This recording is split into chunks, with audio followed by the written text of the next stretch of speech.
जून से Bharat global bond yield index में शामिल होगा। ये बयान जेपी मॉर्गन की तरफ से आया है। इसका मतलब है कि देश के सरकारी बॉन्ड्स में अरबों डॉलर का निवेश आ सकता है। इस बड़ी खबर की पूरी पिक्चर समझाने के लिए नीरज वाजपेयी हमारे साथ मौजूद हैं। नीरज जी, पहले तो बताइए, इस फैसले से भारत के सरकारी बॉन्ड में कितना निवेश आने की उम्मीद है? देखिए, एक अनुमान है कि लगभग 1,80,000 करोड़ 2 लाख करोड़ के आसपास का आना चाहिए। अभी एकदम सर्टेन इसलिए नहीं कहा जा सकता क्योंकि इंक्लूजन और वेटेज के हिसाब से होगा, लेकिन अनुमान मोटे तौर पे है कि लगभग 1,80,000 करोड़ का इनफ्लो ग्रेजुअली आएगा भारत के बॉन्ड मार्केट में।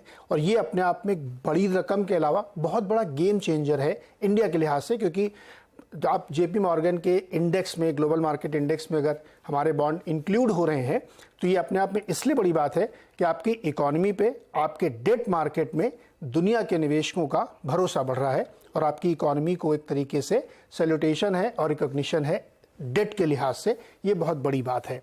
तो जेपी मॉर्गन अगले साल जून से भारत के करीब 23 तरीके के जो बॉन्ड हैं, अलग अलग तरीके के, उसकी वैल्यू नोशनल बनती है 330 बिलियन डॉलर्स की, जो उसमें क्वालिफाई कर सकते हैं, जो उसमें शामिल होंगे। और इन सब का जो डाइवर्सिफाइड इंडेक्स में वेटेज होगा वो अप टू 10% तक हो सकता है। तो ये अपने आप में इसलिए बड़ा है क्योंकि आपके बहुत सारे बॉन्ड उसमें जा रहे हैं, 10% वेटेज आपको मिल रहा है और उसके लिहाज से एक बड़ी रकम भारत में निवेश के तौर पे आएगी और दुनिया भर के इन्वेस्टर्स इसमें करेंगे। इससे रिपरकशंस ये भी होंगे कि हमारी करेंसी स्ट्रांग होगी, बॉन्ड में बाइंग बढ़ेगी, यील्ड नीचे आएगी। तो अगर थोड़ी सी बॉन्ड यील्ड नीचे आती है तो उससे बहुत सारे गवर्नमेंट को और कॉरपोरेट्स को डेट लेने में आसानी होगी, क्योंकि जो अभी चल रहा है उससे नीचे पे उनके लिए डेट अवेलेबल होगा। बैंकों को मार्केट का फायदा होगा इसका, क्योंकि वो आपको इमीडिएटली दिखेगा।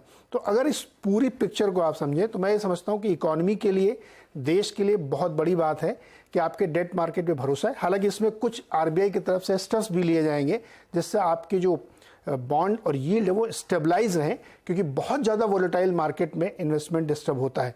तो कुछ चीज़ें चेंज होंगी, लेकिन भारत के लिहाज से काफ़ी बड़ी खबर है, काफ़ी बड़ा फैसला है।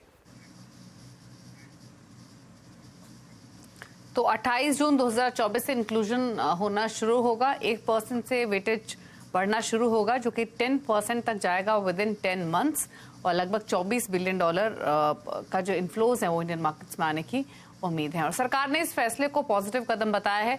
सुनिए इकोनॉमिक अफेयर्स सेक्रेटरी का बयान।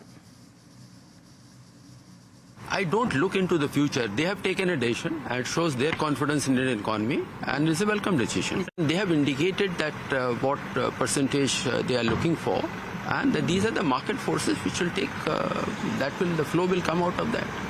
So 1% every year, is it a good enough limit, sir? 1%? I thought this is 1% per month.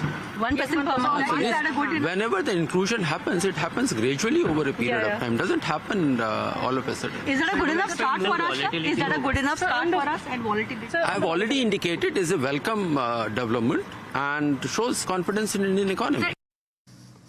वहीं जेपी मॉर्गन के शाजिद चिनॉय के मुताबिक ग्लोबल बॉन्ड इंडेक्स में भारत के शामिल होने से 20 से 25 अरब डॉलर का निवेश आएगा।